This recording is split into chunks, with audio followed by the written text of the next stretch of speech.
સુરતમાં વૃદ્ધને માર મારવાની ઘટનાએ હવે નવો વળાંક લીધો છે। પાટીદાર સમાજના યુવકો દ્વારા આ ઘટનાના વિરોધમાં 100 ગાડીઓ સાથે કાળા તળાવ પહોંચ્યા બાદ હવે રબારી સમાજે 500 ગાડીઓ ભેગી કરી સભા કરવાની જાહેરાત કરી છે। આ મામલે પાટીદાર સમાજના વિજય માંગુકિયાએ સ્પષ્ટતા કરી છે કે તેમનો વિરોધ કોઈ સમાજ પ્રત્યે નહોતો, પરંતુ આ ઘટનામાં જવાબદાર અસામાજિક તત્વો સામે હતો અને તેમની સભાનો હેતુ ગુનેગારોને કાયદાનો પાઠ ભણાવવાનો હતો।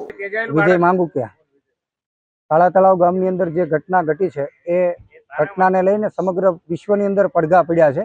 સુરતમાં 100 ગાડીઓ લઈ અને યુવાનો દ્વારા જે પ્રમાણે શક્તિ પ્રદર્શન કરવામાં આવ્યું એનાથી એને પેટમાં તેલ રેડાયું।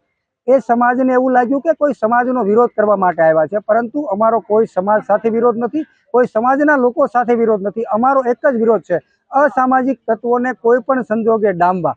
જેવી રીતે આદરણીય નરેન્દ્રભાઈ મોદીનું એક સપનું છે કે આતંકવાદ સામે એમની લડાઈ છે, જેવી રીતે ભારતની અંદરથી હિન્દુસ્તાનની અંદરથી આતંકવાદને ખતમ કરવાનું છે, નહીં કે પાકિસ્તાન સામે લડાઈ। એવી જ રીતે અમારી રબારી સમાજ સાથેની કોઈ લડાઈ નથી, અમારી માત્ર ને માત્ર એક જ અસામાજિક તત્વો સામે લડાઈ છે, હની ટ્રેપ કરનારા લોકો સામે લડાઈ છે, પોક્સો જેવા ગંભીર ગુના કરનારા લોકો સામે લડાઈ છે। અમારી લડાઈ જે ખેત મજૂરી કરી રહ્યા લોકોને હેરાનગતિ કરનારા સામે લડાઈ છે। અમારી લડાઈ વયોવૃદ્ધ લોકોને પરેશાન દાબદબાણ કરીને ધાક ધમકી કરીને ખંડણી માંગવા વાળા લોકોની સામે લડાઈ છે।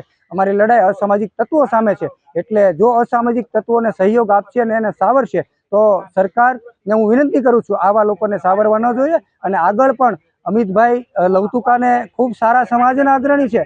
અગાઉ પણ 6 મહિના પહેલા એમની સાથે મિટિંગ થઈ હતી કે અમિતભાઈ તમારા સમાજના યુવાનો જે પ્રમાણે જે દિશામાં જઈ રહ્યા છે એ દિશામાં તમારે રોકવા જોઈએ ને અટકાવવા જોઈએ। ત્યારે અમિતભાઈએ પણ સ્વીકાર્યું હતું મિટિંગની અંદર, ફાર્મ હાઉસની અંદર, કે ચોક્કસ અમારા સમાજના યુવાનો જો ગેરમાર્ગે જતા હશે તો અમે અટકાવીશું ને અમને રોકશું ને અમે સમાજ કાર્યક્રમો કરશું। પાટીદાર સમાજ આગામી દિવસોની અંદર ગામડે ગામડે જઈ અને વયોવૃદ્ધ લોકો, એકલ દોકલ લોકો જે રહેશે એમની સાથે સંવાદ કરવાનો કાર્યક્રમ કરશે। જે પણ તકલીફો છે એને તકલીફોને દૂર કરી અને સરકાર અને તંત્રને સાથે રાખીને અમે આગળ વધીશું।